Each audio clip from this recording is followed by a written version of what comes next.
today is called The Wild Girl by Christopher Wormel. Can they see it? Mm-hmm. Okay, sit down right there.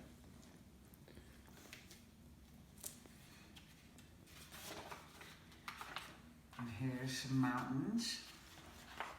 Ooh, more mountains. And you can't barely see her. Here she is standing there with her dog. This is the story of a little girl and a small brown dog who lived all alone in the wilderness. The little girl had no one to brush her hair or wash her face or tie her shoelaces like you do.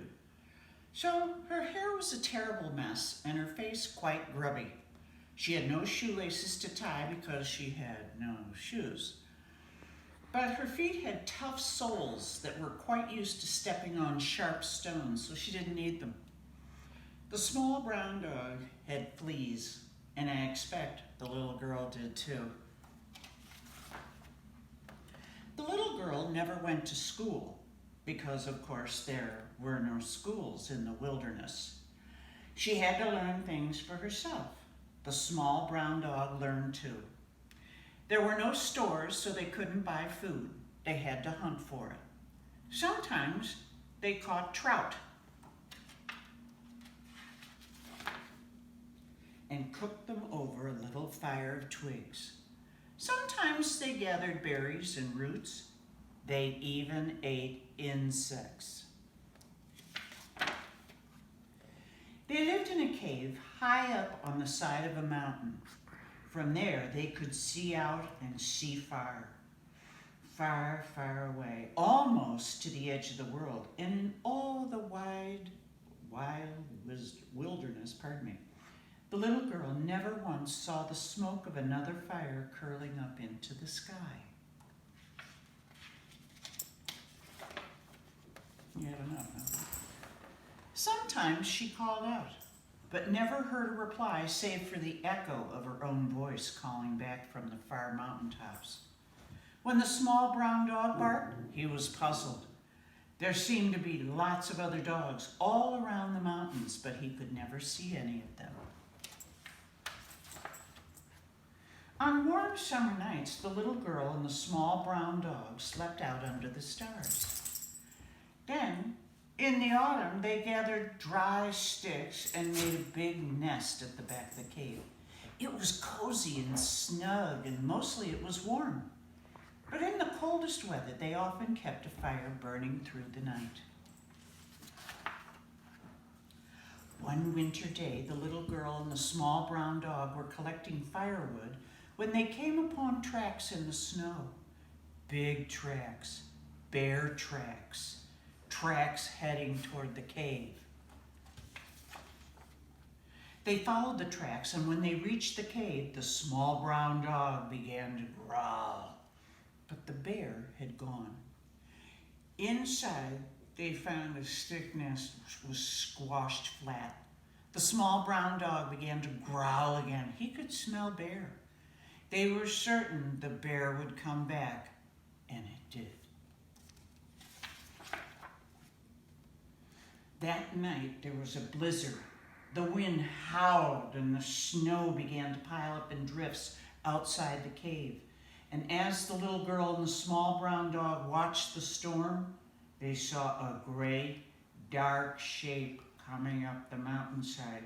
And soon the shape filled the mouth of the cave. Now, the bear would have come right in, but the little girl and the small brown dog barred the way.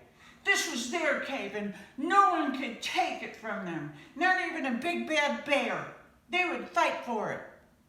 Now, the bear could easily have brushed them aside with a paw, but it didn't. It looked down at them with strange, sad eyes, then turned and left the cave. The small brown dog barked and the little girl cried out in triumph and threw a snowball after the bad old bear as it disappeared into the stormy night.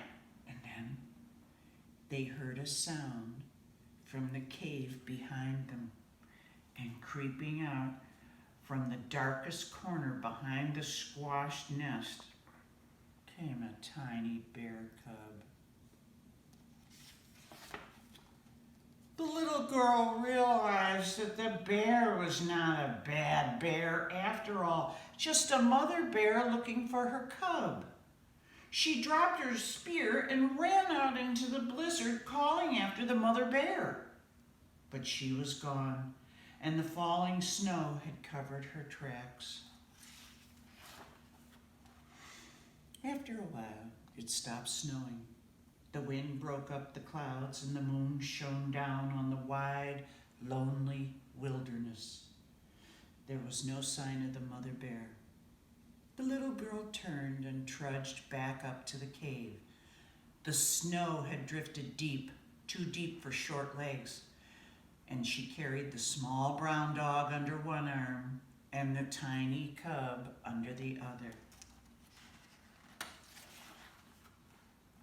And who should they find sitting, waiting by the cave, but the mother bear?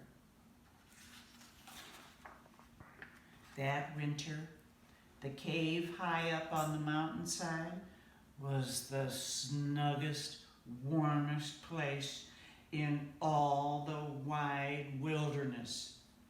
But by the spring, they all had fleas. Come close so you can see the picture.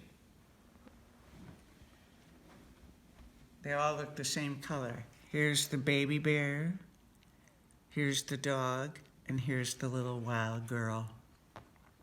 The end.